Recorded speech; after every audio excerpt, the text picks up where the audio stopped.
हम बतलाएंगे भौतिक यानी कि फिजिक्स, क्लास 12th का बतलाएंगे, जो कि साइंस में आज हम बतलाएंगे भौतिक विज्ञान के बारे में।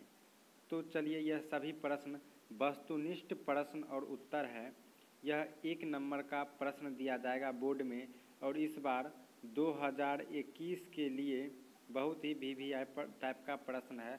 आपको यही प्रश्न में से बोर्ड में पूछा जाएगा। तो चलिए हम प्रश्न पर चलते हैं। तो प्रश्न संख्या 1 कहता है कि जब किसी वस्तु को आवेशित किया जाता है तो उसका द्रव्यमान, जब कोई वस्तु को आवेशित किया जाता है तो उसका द्रव्यमान क्या होता है। ऑप्शन में दिया गया है, ऑप्शन नंबर ए में दिया गया है बढ़ता है, बी में दिया गया है घटता है, सी में दिया गया है चल रहता है, और डी में दिया गया है कि बढ़ या घट सकता है। तो इसका सही आंसर क्या होगा? इसका सही आंसर डी वाला ही होगा, ये कि बढ़ या घट सकता है। इसका सही आंसर ये होगा कि बढ़ या घट सकता है। जब भी किसी वस्तु है और उस वस्तु पर धन आवेश दीजिए या कोई वस्तु पर ऋण आवेश दीजिए तो घट भी सकता है, बढ़ भी सकता है। जिस पर ऋण आवेश दीजिएगा वो बढ़ेगा और जिस पर धन आवेश दीजिएगा वो घटेगा। चलिए अब हम अगला प्रश्न पर चलते हैं। तो प्रश्न संख्या 2 पर चलते हैं। प्रश्न संख्या 2 क्या कहता है? प्रश्न संख्या 2 कहता है कि धातु के बने गोले, प्रश्न संख्या 2 कहता है कि धातु के बने गोले ए को धन आवेश दिया गया तथा गोले ए के बराबर ही द्रव्यमान के दूसरे धातु गोले बी को उतने ही परिमाण के ऋण आवेश दिया गया जितना धन आवेश ए को दिया गया था। तो इसमें सही आंसर क्या होगा? कि पहला ऑप्शन में दिया गया है गोला ए और बी का द्रव्यमान अभी बराबर ही रहेगा, या गोले ए का द्रव्यमान बढ़ जाएगा, या सी में दिया गया है गोले बी का द्रव्यमान घट जाएगा, डी में दिया गया है गोले बी का द्रव्यमान बढ़ जाएगा। तो देखिए इसमें क्या कर रहा है कि गोला ए जो है ए पर धन आवेश दिया जा रहा है, यानी कि गोला ए जो है इस पर धन आवेश दिया जा रहा है।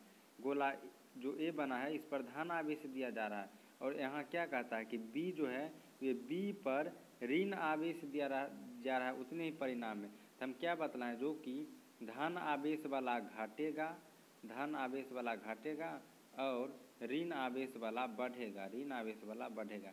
तो ऋण आवेश किस पर है? बी पर दिया गया है, ऋण आवेश गोला बी पर दिया गया है, इसलिए इसका सही आंसर डी वाला हो जाएगा कि गोला बी का द्रव्यमान, गोला बी का द्रव्यमान बढ़ जाएगा। इसका सही आंसर डी वाला हो जाएगा, डी वाला सही आंसर हो जाएगा। चलिए अब अगला प्रश्न पर चलते हैं। हमारे वीडियो आप लोग को अच्छा लगे तो लाइक ज़रूर करिएगा, और चैनल पर नए तो चैनल को सब्सक्राइब करना नहीं भूलिएगा। अगर किसी भी प्रकार के कुछ बुझाए तो उसे कमेंट में ज़रूर बताएं। अगला प्रश्न है कि कूलॉम्ब बल है। ऑप्शन में दिया गया है केंद्रीय बल, विद्युत बल, सी में दिया गया है ए और बी दोनों, इनमें से कोई नहीं। तो इसका सही आंसर सी वाला ही हो जाएगा, ए बी दोनों। कहा कि इस पर केंद्रिक बल भी होता है और विद्युत बल भी होता है, इसलिए इसका आंसर सी वाला हो जाएगा कि ए बी दोनों। चलिए अब अगला प्रश्न पर चलते हैं। वीडियो को अंत तक जरूर देखें।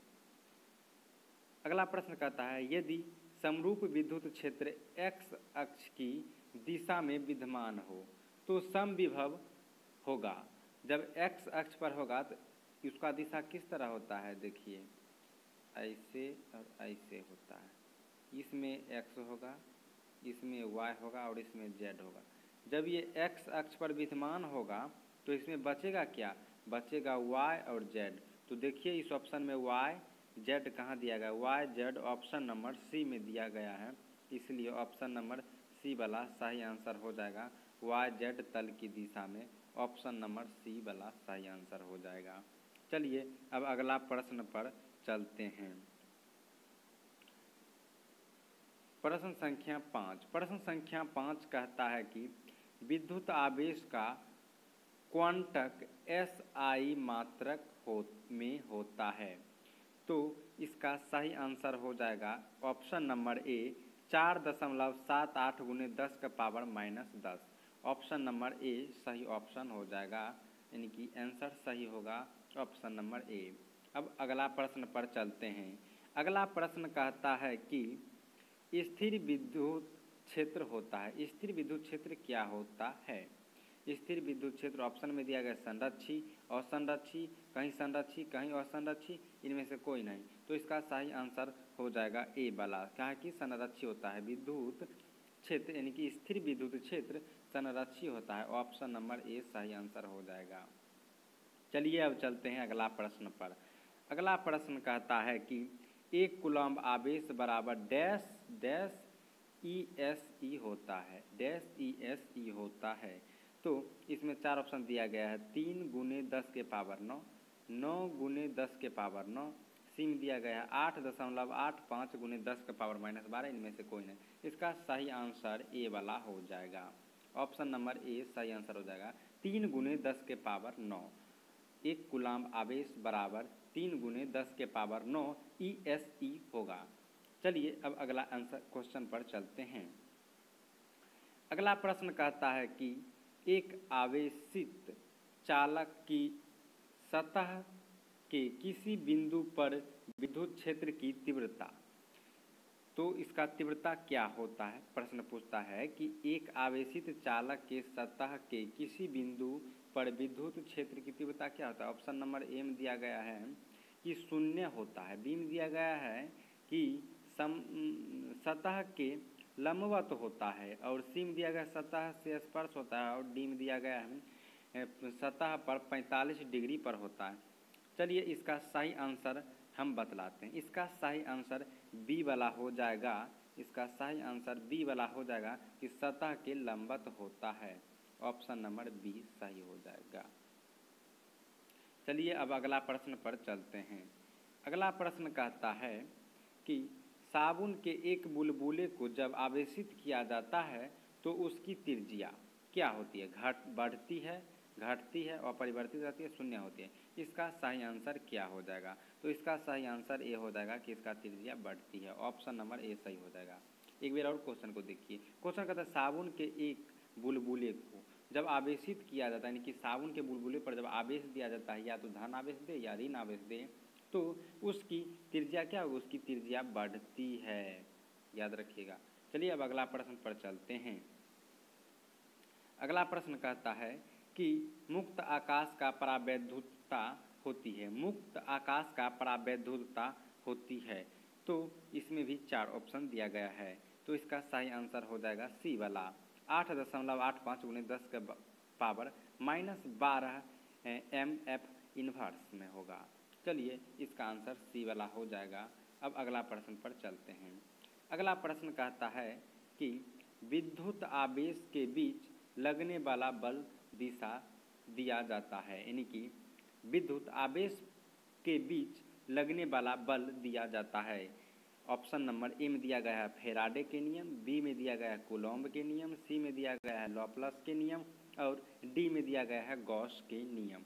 तो इसका सही आंसर क्या हो जाएगा? इसका सही आंसर हो जाएगा कि कूलॉम्ब के नियम। Option number B.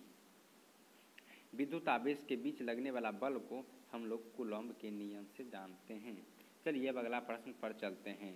अगला प्रश्न कहता है कि इलेक्ट्रॉन पर आवेश होता है। इलेक्ट्रॉन पर आवेश होता है। इलेक्ट्रॉन पर कितना आवेश होता है? तो इलेक्ट्रॉन पर 1.6 गुने 10 के पावर -19 कूलॉम्ब होता है। ऑप्शन नंबर बी सही हो जाएगा। ऑप्शन नंबर बी सही हो जाएगा कि इलेक्ट्रॉन पर आवेश 1.6 गुने 10 के पावर -9 कूलॉम्ब होता है। चलिए अब अगला प्रश्न पर चलते हैं। अगला प्रश्न कहता है कि विद्युतशीलता का मात्रक होता है। विद्युतशीलता का मात्रक क्या होता है? ऑप्शन नंबर ए में दिया गया है न्यूटन पर मीटर, बी में दिया गया है फेराडे मीटर, और सी में दिया गया है कूलॉम्ब मीटर, डी में दिया गया है कोई नहीं। इसका सही आंसर बी वाला हो जाएगा। इसका भी सही आंसर बी वाला हो जाएगा, फेराडे पर मीटर। फेराडे पर मीटर, इसे ऐसे भी लिख सकते हैं FM इनवर्स देकर। चलिए अब अगला प्रश्न पर चलते हैं। अगला प्रश्न कहता है कि किसी संधारित्र की धारिता का मात्रक होता है। किसी संधारित्र की धारिता का मात्रक क्या होता है? ऑप्शन नंबर ए में दिया गया है वोल्ट, न्यूटन, फैराडे, एम्पियर। देखिए वोल्ट विभवांतर का एसआई मात्रक होता है, न्यूटन बल का होता है और फैराडे जो है ये फैराडे संधारित्र का मात्रक होता है। ऑप्शन नंबर सी सही हो जाएगा, ऑप्शन नंबर सी सही हो जाएगा। और डी एम्पियर है, ये विद्युत धारा का एसआई मात्रक होता है। चलिए अब हम इससे में चारों ऑप्शन का बता दिए हैं। अगर किसी भी प्रकार के क्वेश्चन पूछ सकता है तो इससे आप बना सकते हैं। चलिए अब अगला प्रश्न पर चलते हैं। अगला प्रश्न कहता है कि एक समांतर प्लेट संधारित्र की प्लेटों के बीच अभ्रक के एक पतली प्लेट रख देने पर उसकी धारिता क्या होगी? यानी कहता है एक समांतर प्लेट का संधारित्र है और उस प्लेट के बीच अभ्रक रख देते हैं। क्या रख देते हैं? अभ्रक रख देते हैं। और अभ्रक के एक पतली प्लेट रख देने पर उसकी धारिता क्या होगा? तो इसका सही आंसर क्या हो जाएगा? इसका सही आंसर ये होगा कि वो धारिता बढ़ जाएगा। ऑप्शन में दिया गया घटेगा समान रहेगा, यानी कि ऑप्शन नंबर ए सही हो जाएगा कि बढ़ जाएगा। ऑप्शन नंबर ए सही होगा, बढ़ जाएगा। चलिए अब अगला प्रश्न पर चलते हैं। अगला प्रश्न कहता है कि एक स्टेट कूलम्ब बराबर डैश कूलम्ब होता है। एक स्टेट कूलम्ब बराबर डैश कूलम्ब होता है। चार ऑप्शन दिया गया है 3 × 10 के पावर 9, 3 × 10 के पावर -9, 1/3 × 10 के पावर 9 और 1/3 × 10 के पावर -9। तो ऑप्शन नंबर डी वाला सही हो जाएगा, 1/3 × 10 के पावर -9 कूलम्ब होगा। चलिए ये सही आंसर हो जाएगा, option number D, option number D. चलिए अब अगला प्रश्न पर चलते हैं। अगला प्रश्न कहता है कि किसी सूक्ष्म विद्युत द्विध्रुव के मध्य बिंदु से बहुत दूर r दूरी पर विद्युत विभव समानुपात होता है। इसका सही आंसर क्या होगा? ए में दिया गया है r, बी में दिया गया 1/r, सी में दिया गया है 1/r², डी में दिया गया 1/r³। तो इसका सही आंसर सी वाला हो जाएगा। इसका सही आंसर सी वाला हो जाएगा 1/r², 1/r², ऑप्शन नंबर सी। चलिए अब अगला प्रश्न पर चलते हैं। प्रश्न संख्या 18। प्रश्न संख्या 18 कहता है कि चुंबकीय द्विध्रुव आघूर्ण पर सदिश राशि है जो निर्दिष्ट करता है। तो जब भी चुंबकीय ध्रुव होता है वो दक्षिण से उत्तर की ध्रुव होता है, दक्षिण से उत्तर की ध्रुव होता है, दक्षिण से उत्तर की ध्रुव होता है। ऑप्शन नंबर ए वाला सही हो जाएगा, ऑप्शन नंबर ए सही होगा, दक्षिण से उत्तर की ध्रुव। चलिए अब अगला प्रश्न पर चलते हैं। अगला प्रश्न कहता है कि आदर्श आमीटर का प्रतिरोध होता है। आदर्श आमीटर का प्रतिरोध कितना होता है? तो आदर्श आमीटर का प्रतिरोध 0 होता है। ऑप्शन नंबर ए सही हो जाएगा, 0 यानी कि 0 होता है। चलिए अब अगला प्रश्न पर चलते हैं और यह अंतिम ही प्रश्न है। इस प्रश्न में क्या कहता है कि स्वस्थ मनुष्य के शरीर का विद्युत प्रतिरोध कितना होता है? यानी कि जो व्यक्ति स्वस्थ है उसका शरीर का विद्युत प्रतिरोध कितना होता है? तो ऑप्शन में दिया गया है 50,000 ओम, 10,000 ओम, 1,000 ओम और 10 ओम। इसका ऑप्शन नंबर ए वाला सही हो जाएगा 50,000 ओम। ऑप्शन नंबर ए सही हो जाएगा 50,000 ओम।